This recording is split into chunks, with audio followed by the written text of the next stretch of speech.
As Yogi Berra said, it's deja vu all over again. And the deja vu is yet another public education reform effort in North Carolina, yet another proposal which believes that the solution to what ails North Carolina public education is the lack of tasty carrots for the teachers and the assumption that we have too often been spared the beatings from the right kind of sticks.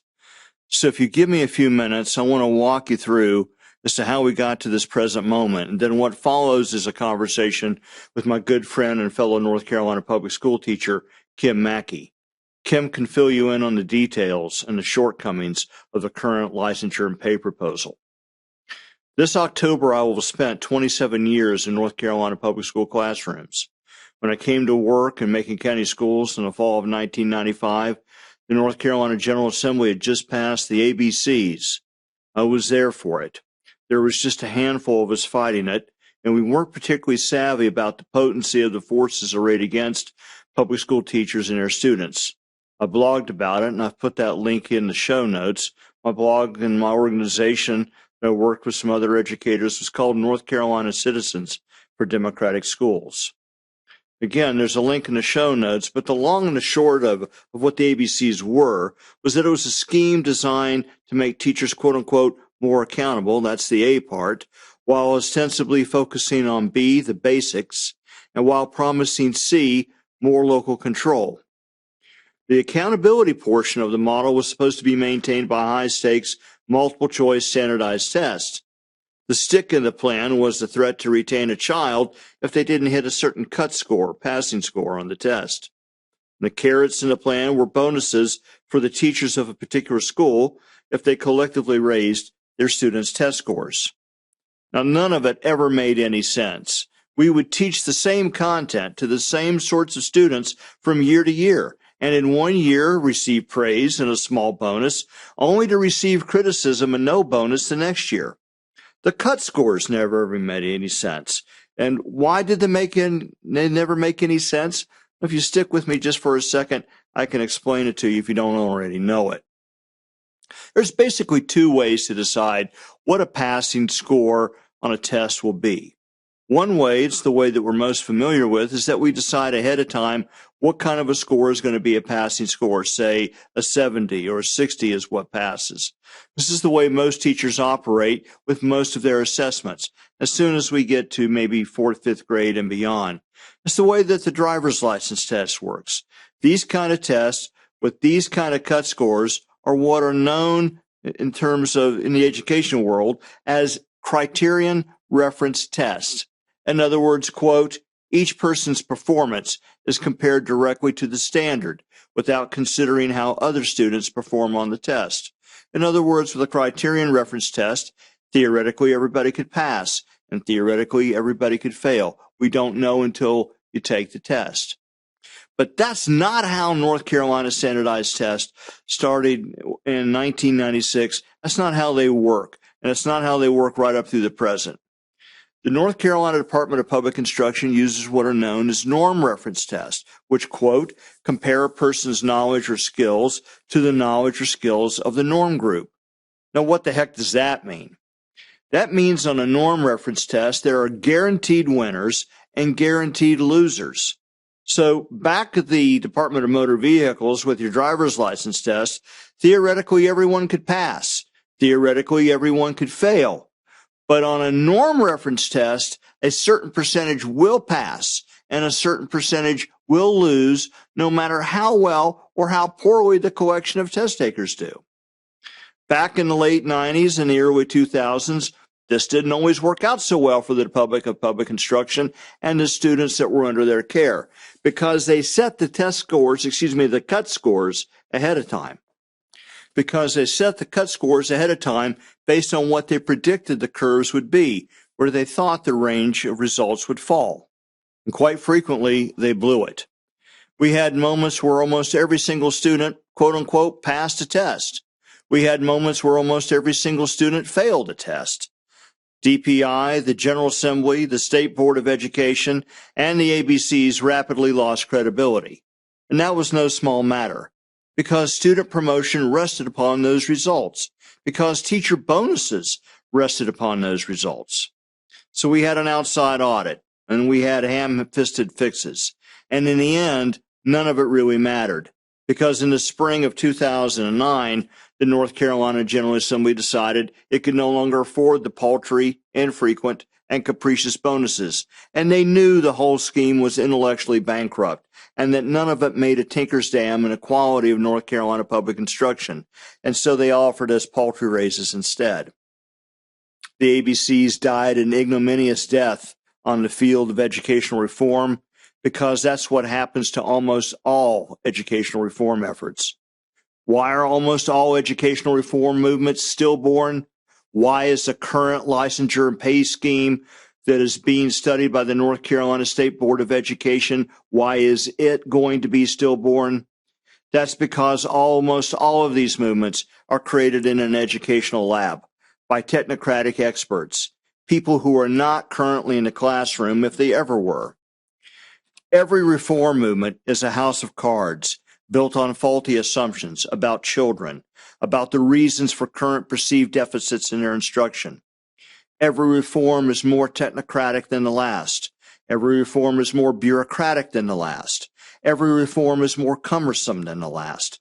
Every reform is more oblivious to unintended consequences than the last.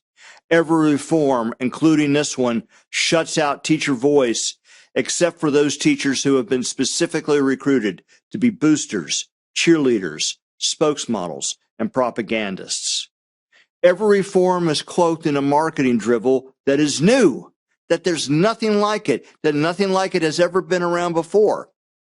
But to paraphrase the great Yogi Berra, it's always deja vu all over again when it comes to education reform, especially in North Carolina. In 2013, long after the ABCs had collapsed, the General Assembly proposed yet another public education reform to get teachers to give up their due process rights in exchange for a few $100s more a year. And as bad as that sounds, it was worse, because the school boards were asked to identify the top 25% of their classroom teachers. Only the top 25% would be allowed to trade their due process for a few bucks. In a historical moment of unity, and this is huge, in a historical moment of unity, North Carolina teachers, North Carolina county school boards, and those North Carolina school board attorneys all came together because those school board attorneys could see the tsunami of lawsuits headed towards their clients, the local school boards. All of us got together and we said a collective hell no to the nutty, cruel, unworkable, and illegally perilous scheme that would have borne no positive fruit in the North Carolina classrooms. The key to remember here is that these nutty schemes can be defeated if we come together, if we call out the crazy, if we form alliances across the spectrum, across the state, and make the proposal so toxic that no lawmaker, no policymaker will want to be associated with it. So why this long preamble, and why the history on ABC's reform and the failed effort of 2013? That's because that the current licensure and pay plan currently being worked on by the ails and the Professional Educator Preparation and Standards Commission, otherwise known as PEPSI, those PEPSI subcommittees who work for the North Carolina State Board of Education are recreating much of the ABC's plan 25 years later. So what's the same and what's even worse? Well, part of what's same, and a huge part of it, is still we're relying on standardized tests, the norm reference tests that have guaranteed winners and guaranteed losers. Well, what's different? Well, beyond the test results, which are supposedly going to be going to be one way to get the new higher pay, there is a proposal to use student questionnaires where students evaluate teachers, or there's administrator or peer review, or some sort of cryptic combination of 2 or 3 of these together. We're still left in the dark as to where we're going to be ending up here to determine what our pay and our licensure levels are. So now to the big picture, the overlap, the deja vu. From 1996 to the present, to the proposed future, North Carolina public education has relied to varying extents on certain types of standardized tests, which are these norm reference tests, which, like the North Carolina lottery, only a certain percentage of teachers and students can win. Those tests determined a portion of our pay from 96 to 2008. It was proposed to partially determine pay in 2013, and once again, it is being proposed to be a key component for our pay and whether or not we can even stay in a profession. That's what makes it way worse, because this time the pay difference coming from the test score data is in the thousands of dollars, not the hundreds of dollars, over $10,000 a year in some instances. And this time, the current version of the licensure and pay model seems to strongly indicate that those guaranteed winner and loser test scores could be used to revoke a teacher's license and utilize one of the so-called quote-unquote off-ramps that the Pepsi committees have been using that phrase for termination. That's their term, not mine. And it's not just the norm reference tests, the EVA scores, that are going to severely limit the percentage of North Carolina teachers who can achieve the higher licensure levels and the corresponding increased pay. So what else is different this time? Well, we're wiser. We're better organized. We know their game. We can win this time like we won in 2013. How do we win? We have to educate our fellow educators, our parents, our business leaders, and a great collection of North Carolina citizens who enjoyed the best public education system in the Southeast for decades, who are clearly disgusted that we are currently dwelling in a cellar. We can do what Mississippi did, who said a big hell no to the exact same plan that was proposed to them by the exact same people.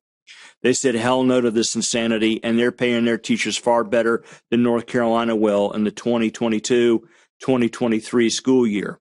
We can do what Alabama did, where the same Human Capital Education Roundtable made the same pitch that they did to Mississippi, and they said a big hell no. And they will pay their teachers even more than Mississippi in the upcoming school year. I've got a link in the show notes to give you a comparison of what Alabama will pay its teachers next year and what North Carolina will pay its teachers next year. You will be shocked. After decades of North Carolina leading, we are in the cellar and Alabama is in the lead. The North Carolina teacher pipeline is in historic disrepair. Vacancies went up just 60%. Vacancies went up 60% this past year.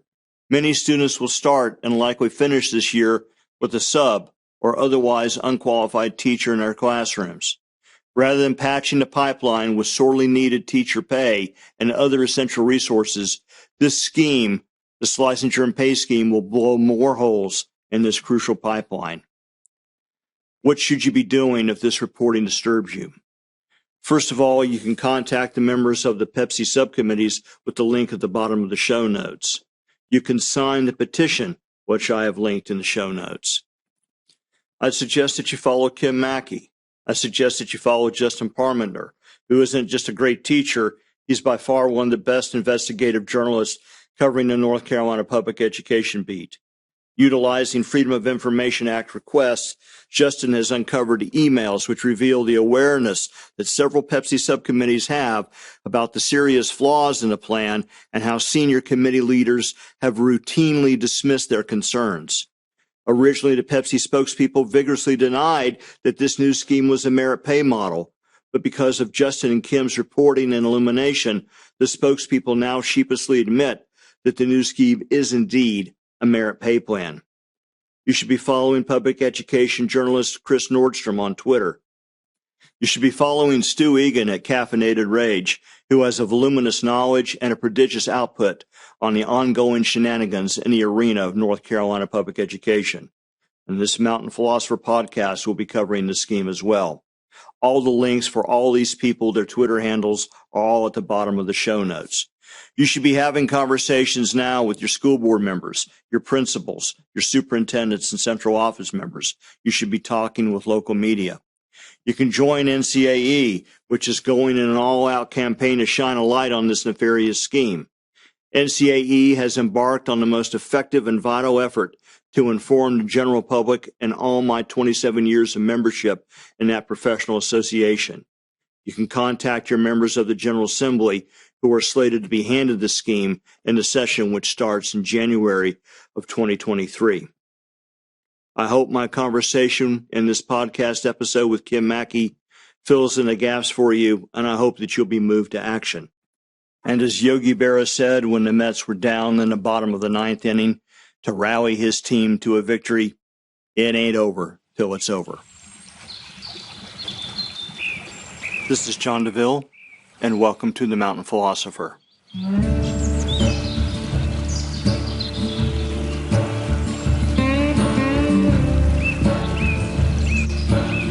On today's episode, a special episode, Deja Vu, another stillborn education reform for the people of North Carolina. A conversation with public education advocate Kim Mackey.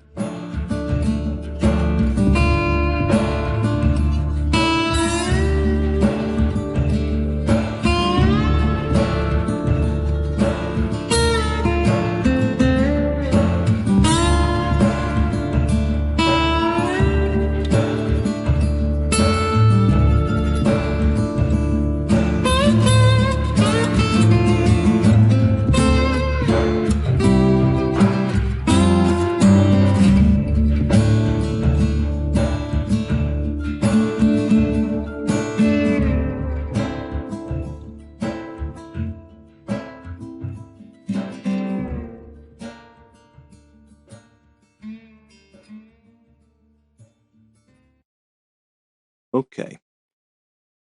So I'm talking with my friend Kim Mackey. And Kim, can you tell folks where you teach and what you teach and how long you've been teaching, please?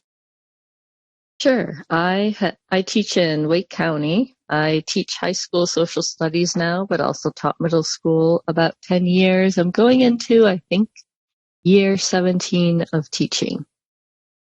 Okay. And one of the focus of mine and Kim's discussion this morning here is to talk about the new North Carolina pay and licensure plan that is being bandied about by 4 subcommittees affiliated with the State Board of Education.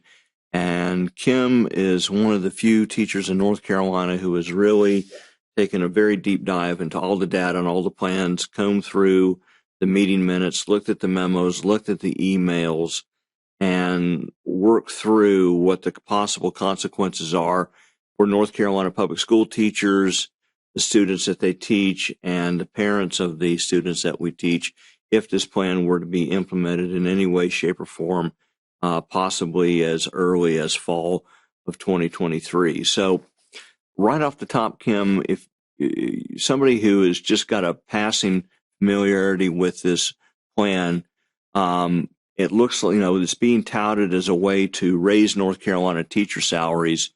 But I know from talking with you and reading some of your work that you're skeptical of those claims. What brings about your skepticism? Why don't you fully embrace this plan if it's a plan to raise teacher salaries for North Carolina's public school teachers? Sure. Thanks for asking. Yeah, there's definitely a lot of Trojan horses packed into this. It's being sold as this is a way to expand entryways, and they don't want to talk about all the exit ramps. It's being sold as a way to increase teacher pay, and they don't want to talk about how it also sets up where folks would have their licenses revoked. So that's my biggest concern is there are some goals this plan claims to tackle. I share those goals, but don't see how this plan accomplishes it. And I think it's going to make things significantly worse when we're building a pipeline that leaks. Kim, one of the things I understand with this program is that teacher licensure, teacher pay is going to be based on standardized tests. Now, standardized tests seem to me to be objective. What's wrong with basing teacher pay upon standardized tests? Well, one of the things we've noticed with the standardized tests is that the bar for success isn't determined by what a kid knows, but by how much better that kid does compared to other kids. So are you telling me that prior to the test, a certain percentage of winners and losers are predetermined?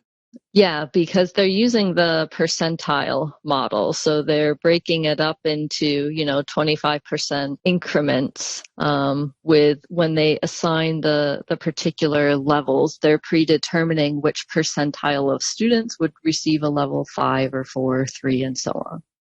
So to make sure that people listening to this, who aren't really in our profession, or maybe only still are in the profession but still don't quite understand how all this works, especially if they aren't subjected to these standardized tests. At the driver's license office, when you and I go in to take our driver's license test, theoretically, everybody who takes that test can pass that test, right? Right. And that's a criterion reference test. But if I'm understanding you correctly, in North Carolina, with the standardized tests that all flow into the EVOS database, it's really based on percentiles. So, quote unquote, everybody can't pass that test. Do I understand that right? Right. In terms of those labels.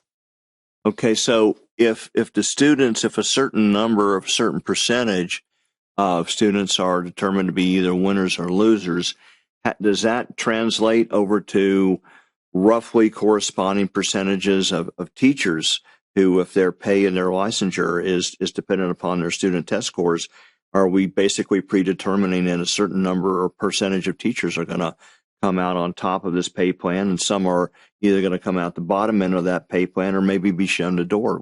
Is that a correct assumption? Yeah, that's correct. Now, do all North Carolina teachers, do they all have standardized tests? No, not most teachers, in fact, no longer have them. That was one of the big initiatives, was for us to get away from the high stakes standardized testing. So on this new pay plan, if I don't have a standardized test for my class, then am I just absolutely shut out of being able to achieve the higher levels of licensure and pay? No, you're not. There's another path for you, but I'm not sure that it's much better news compared to the EVOS pathway. Well, what's that pathway? So that pathway they're calling peer, and it uses our existing principal and colleague peer observations that are currently happening every year. But there's a third component, which is student surveys, which is also part of that package. So it's a combination, this whole peer thing you're talking about. My score is going to be determined by some sort of amalgamation of principal observation by a so-called level 4 plus colleague, and student surveys. Do I have that right? Correct. Okay. And can, under that peer model, can all teachers win out? No. And that line is pretty clearly drawn that about 25% of teachers are the ones who are able to win on that pathway. So 75, you're telling me that 75% of teachers in North Carolina are going to be shut out of meaningful pay increases if they're subjected to the peer model for licensure? Yeah, it's going to be pretty close to that, because they do say it's 3 out of every 5 years. So hopefully it wouldn't be up to 75, but it's going to get close. Man, now when I glanced at the literature on this stuff, I saw on this peer thing that it was observation by a level 4 plus colleague that would be doing the evaluation. And one of the things, this is kind of like, chicken and egg, building the plane in the air thing to me. Where do the level 4 plus people come if they haven't been invented yet? I can see, 5, 6, 8 years down the road, we might have level 4 plus teachers in the system. But since this whole scheme would be something that would be brand new in the fall of 23, where do these level 4 plus teachers come from? Well, John, don't be silly and ask about implementation questions. They don't have all the answers for that.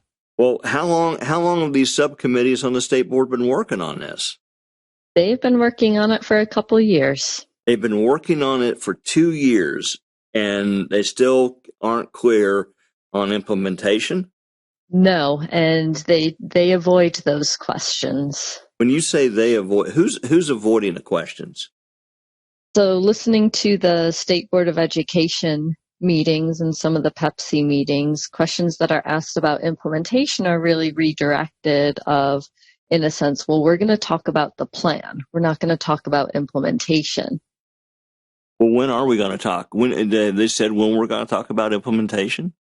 There's no timeline on that, except, the timeline is within the next month or so that these plans are finalized. And that seems to be when maybe they'll be willing to talk about implementation after it's finalized, but it certainly, to your point, doesn't seem to make sense to want to talk about finalizing a plan before realizing whether or not it's feasible and what that looks like to make it feasible, instead of just dumping more on districts to figure it out.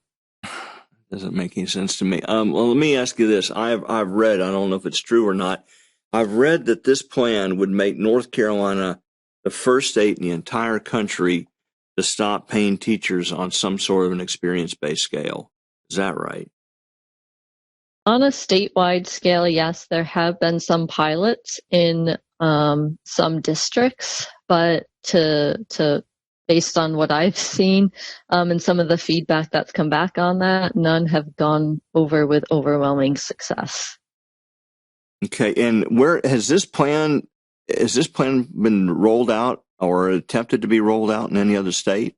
So this plan has its origins in 4 states who have met with the Southern Regional Education Board as part of their human capital roundtables. So those 4 states are North Carolina, Oklahoma, Mississippi, and Alabama. What did Mississippi do with this? Mississippi gave significant across-the-board pay raises to teachers at all experience levels in order to recruit and retain their folks. So they did not, they looked hard at this plan and then they gave it a thumbs down and they just went across the board pay raises. Yeah, that's what we're inferring based on their choice to go the route of actually paying people what they deserve. Okay, what about Alabama? Same story. In fact, Alabama is significantly higher than even North Carolina and what Mississippi is offering. We just got rid of a bunch of standardized tests in North Carolina because teachers thought it wasn't working. And I think maybe most importantly, there was tremendous outrage among the community of parents in the state, and we reduced the number of standardized tests. If this plan were to pass, do you see a return to a lot more standardized tests so they can have the EVOS system as a way to determine winners and losers? I'm concerned that could be a pathway to try to, because folks have a lot of concerns about peer, and because it would, the current process means most teachers would have one pathway for renewal. More standardized tests could then factor into their talking point about wanting to have choice and pathways. This would create a second pathway, would be by increasing the number of standardized tests. And I want to go back to this peer thing. Do you envision, based on your 17 years in the classroom, can you see where building politics could lead a principal and or a colleague that's on one of these so-called level 4+ levels to let building politics, friendships, or past friction influence their evaluations of teachers? Yeah, it could, but that could actually go one of 2 ways. It could go the way of evaluating through a lens of spite, because there may have been other things that have happened that may not affect the quality with which that teacher provides instruction to their students. But it could also go the other way, because we know administrators are very concerned of not having enough folks. So it could by default inflate and actually harm the process of keeping teachers in the classroom by not being as honest as they could be, because these were originally designed to support teacher growth, not to be, the be-all end-all of licensure. Something else I saw in this, when I looked at the original graphics, am I reading the graphics right? Are people with 2-year degrees going to be essentially running a classroom in the state of North Carolina if this plan goes through? Yes, it puts folks in the driver's seat before they truly know how to drive.